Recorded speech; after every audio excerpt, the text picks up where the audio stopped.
People do not like to have their pictures taken, and they're very uncomfortable. You can see they don't like it. When it's time for the post-op pictures, they can't wait to get the pictures done, and they have makeup on, and they just look, they feel better about themselves. There are some women who are not nice to other women. I had to be president of the academy. We have to be the forerunners. I mean, someone has to forge ahead and do it. And now it's sold out with 100 or more women.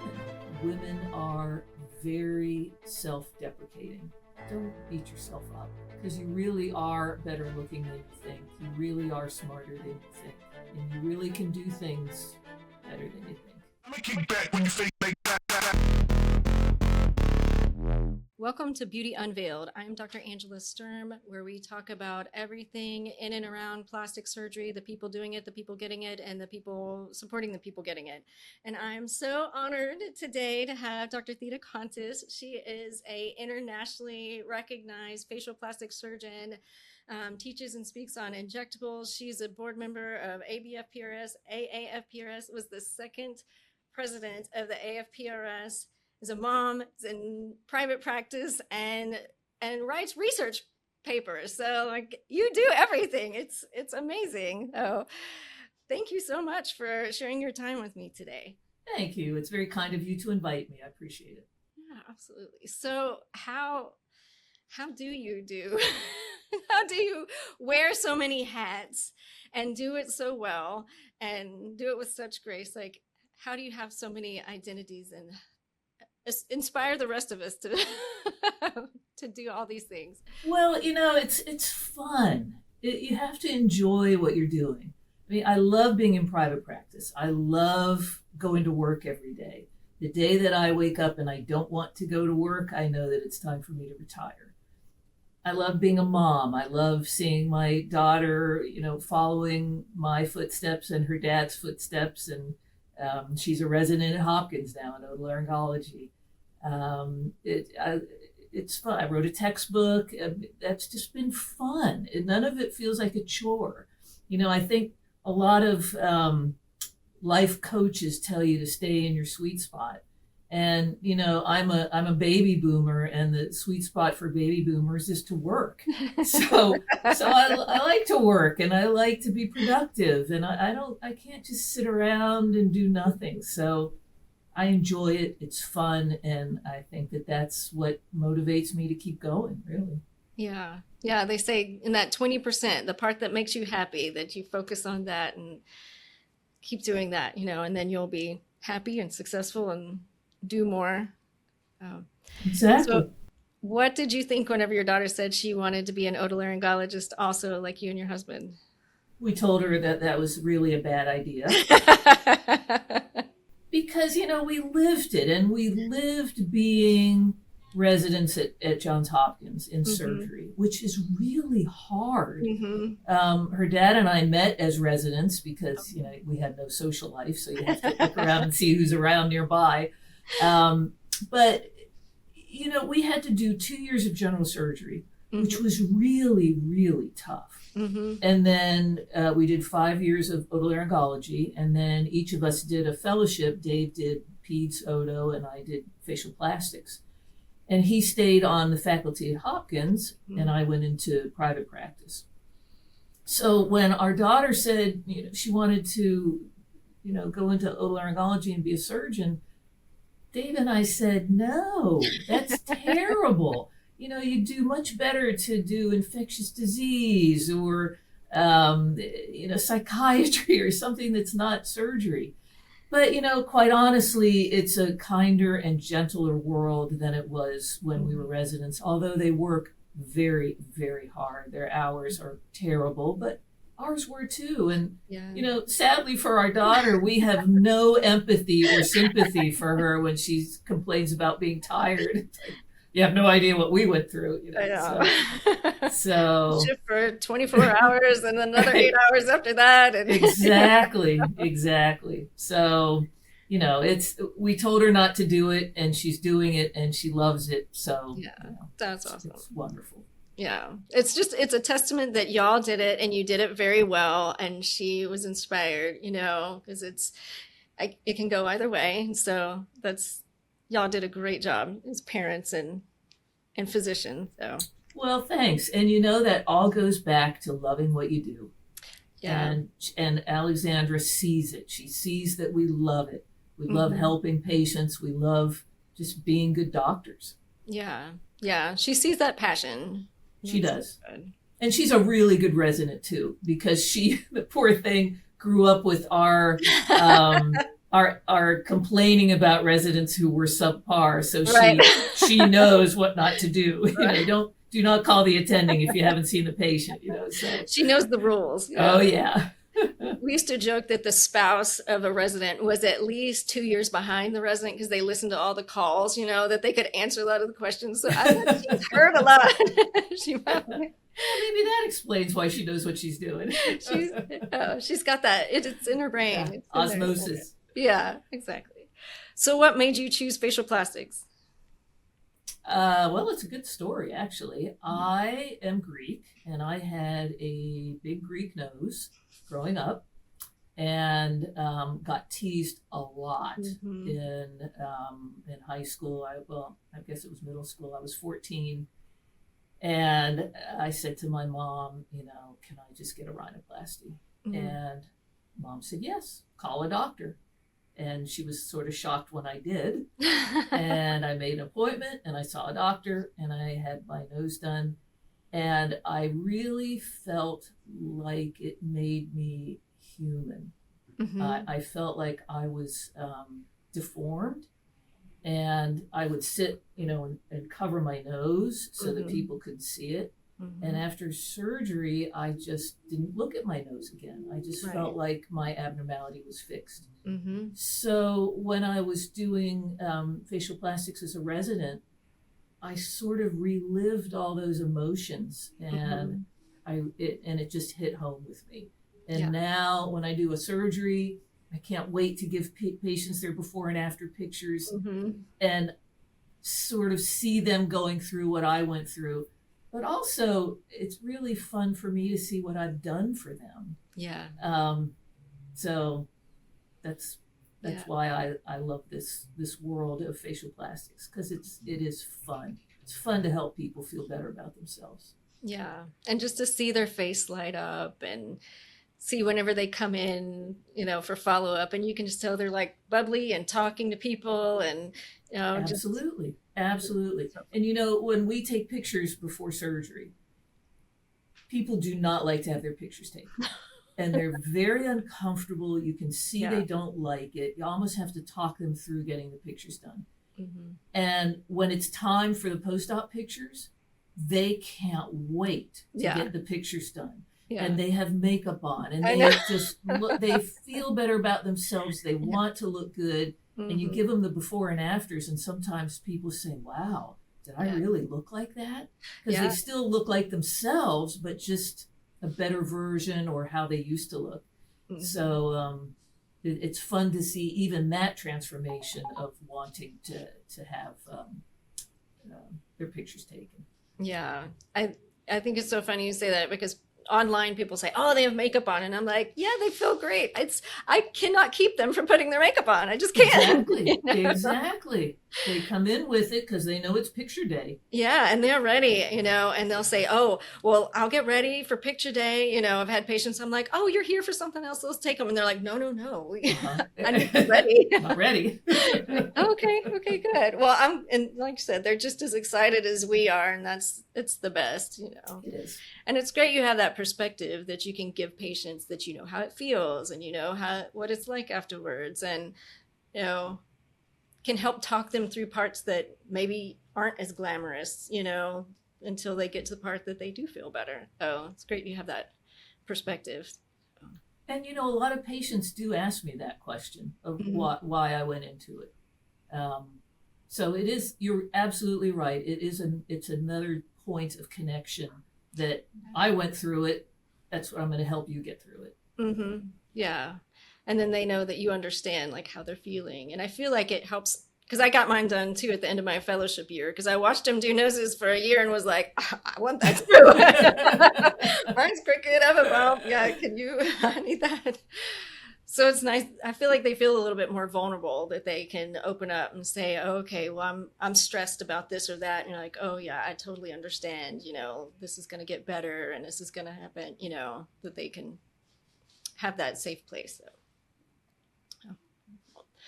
So when you were going through your training and everything, I love that you're so involved in our world and leadership. And it's honestly, you were one of the first people that was like, that's amazing. I really look up to you. Like, did you have like mentors or sponsors that you think back and you're like, oh yeah, I'm really glad that person was in my life, or that helped, your trajectory of your career?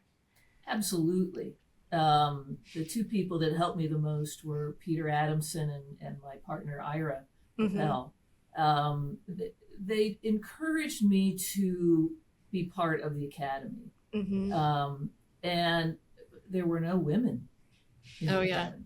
I mean, we all talk about women mentors, and I didn't have any. Even in general surgery, there was only one woman resident, and she was so mean to me, I almost quit. Oh no. Yeah. So, there are some women who are not nice to other women.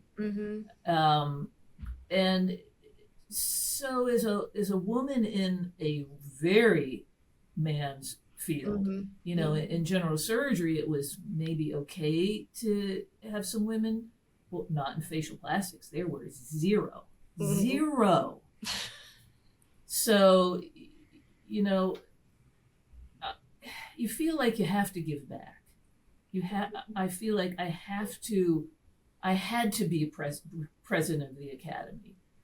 My husband said, "You're crazy. It's so much work. And I said to him, I have to do it. I have to do this just to get women going. Someone's got to start it." Yeah. Mary Lynn Moran started it. She was the first president, and I was the second. And we needed to do it. And for the board of the ABFPRS, the board that does the exams, I'm the second president of that. Catherine Winslow was the first woman president. So we have to be the forerunners. I mean, someone has to forge ahead and do it. And now we have to serve as not only role models, but really mentors for the young women coming up. And it's great. I tell a story at our women's luncheons at our academy that when we first started having a women's group, we had maybe 4 or 5 women max. And now it's sold out with 100 or more women. So it's to see that evolve is just so rewarding. Yeah, it's amazing. And I feel like the mentors in medicine, sometimes it's hard. Sometimes it's hard to find the right person, and sometimes it's hard to find people that are doing the things that you want to do. And so really appreciate, you having that want to give back and to be able to help other people. But you don't have to have a woman mentor if you're a woman, because my mentors were men, and they were very open-minded and encouraging, because they also saw the need that we've got to get women involved. So I think the best advice for anyone in the field is to find any mentor that can guide you. For me, I was a resident. I saw Ira Papel's practice. I saw what he did, and I thought, I want to be like him. Yeah. And it turned out perfect for me, because I ended up joining his practice. Yeah. And y'all have been in practice together for a while, right? 30 years. We just awesome. had a big party to celebrate 30 years together. Congratulations. Yeah. That's awesome. How do you keep a partnership that long? Like it's kind of like a marriage at that point, because you spend a lot of time together. It is. And it's really hard. We don't always see eye to eye, but we've never had, a horrible fight about anything. We're both pretty laid back people, and we talk things through and come to agreements. but we both seem to just we've always gotten along really well. I think Ira respects me and I respect him. Yeah. It's fun to have somebody who you can say, hey, can you come here and look at this patient? What do you think? It's just, I know a lot of people love private practice and they love being alone in private practice, but to have a team is kind of fun. Yeah, it is nice to have that person that you can bounce ideas off of or ask them questions or, just have that person there. I feel like sometimes it's hard to go from residency where you have people around all the time and you're talking to them all the time to private practice where it's you, it's a big change. So. Yeah, and it's terrifying in the operating room. Yeah, because it's you and the wall. It's you, and it's you and nobody else. Yeah. Right.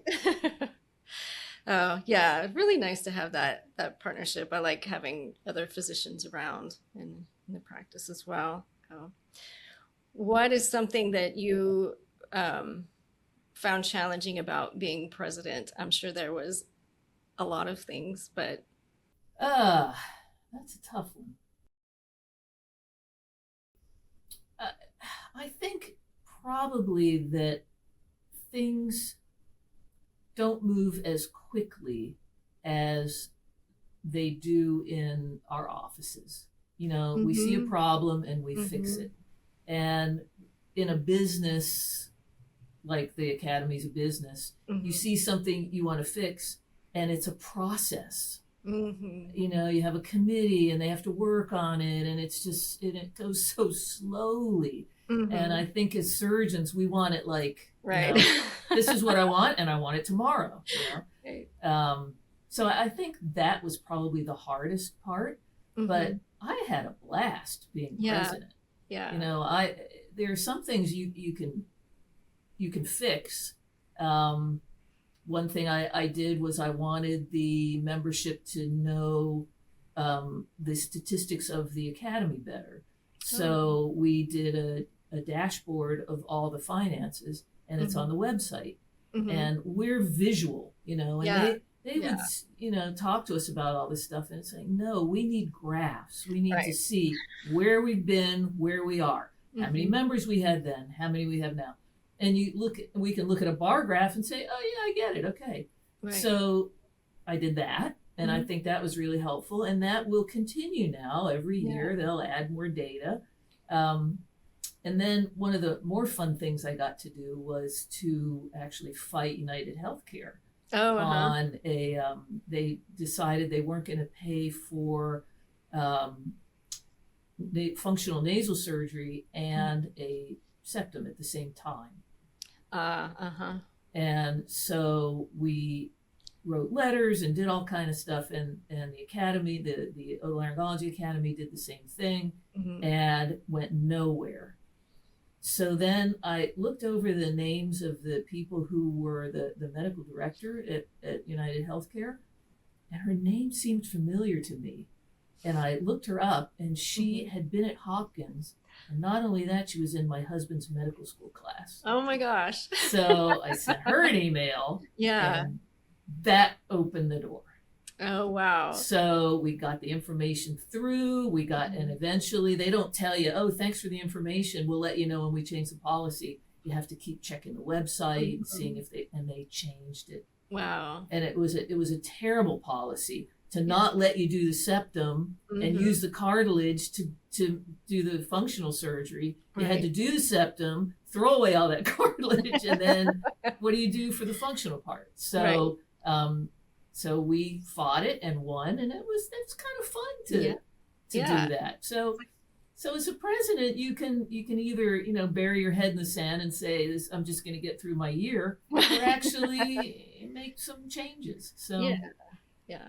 And that's huge. That's that's something we all do as facial plastic surgeons, that affects all of our practices. So huge difference. So you got to fight the giant. Yeah. And won. And all thanks to my husband who knew the woman. I know. It's a small world. It's crazy how small the world is. Yeah, it's crazy how the people really are the ones that can get you through. So did you, because I know you've done a publication on women in facial plastic surgery, and our fellow was working on something in that same realm, and we sent out a survey, and so we had some findings that I thought was interesting. Did you have any interesting findings or anything outside of what you kind of expected? We got some weird feedback. That's why I'm asking you. Tell me weird feedback. Some kind of sort of complaints from women that that things we went through all these hoops to make sure it wasn't biased, and then we send it out to men and to women, and we want everybody's feedback. And it was, very long explanations about how like we had mentioned earlier, like some women are worse to other women, more so than men. That the men are usually like kind of neutral, which has been my experience, really, neutral or helpful. And then that it was biased in the way that it was set up. And so we looked at those things just to make sure it wasn't biased, and took it into consideration, but that the issue was more the way the women treat the other women, rather than being at more of a men treating the women a different way. Oh, interesting. So, which validity in the point. Yeah, I mean, there's the queen bee effect, and the queen bee doesn't want the other queens around, and it's terrible. Yeah, it's terrible that it's probably a self-esteem issue, that I can be the only one here, that's the woman that gets the respect, and sadly, that's the case sometimes. And I've lived it. As I told you, I almost quit because of this woman, and the guys are the ones that helped me through it. Right. So, I just try in my life to support the women that I can and make sure that I never let anything like that happen. Yeah. But it does. Yeah. Sometimes. So I know you've done a lot with injectables and very well known for it in training. What made you interested in that and really get into that? Well, it's a good story, actually. So my partner's Ira Papel, and Ira is known for rhinoplasty. So now that we're in practice together, when I started after my fellowship, I thought I want to be known for something. And it's like, well, rhinoplasty is like off the plate, because I'm not going to compete with Ira to be better or whatever. So I thought, well, what could I possibly excel at that I could teach other men doctors at our academy that they don't know anything about? And in the late 90s is when Restylane and Botox started to become popular. And I thought, I could do this. I can teach them this stuff because they don't know it. And I can master it. And so it was the right time. And it was actually a conversation I had with myself, that what can I do to make a name for myself? That I also, I can't be discussing facelift techniques with these guys at the academy who've been in practice longer than me. They're gonna, they're not gonna listen. Yeah. I mean, they'll listen, but it won't be anything that I could feel that I could master and teach them. So, and I enjoy it. It's like being an artist. Yeah. So that's pretty much how I became interested in it. Yeah.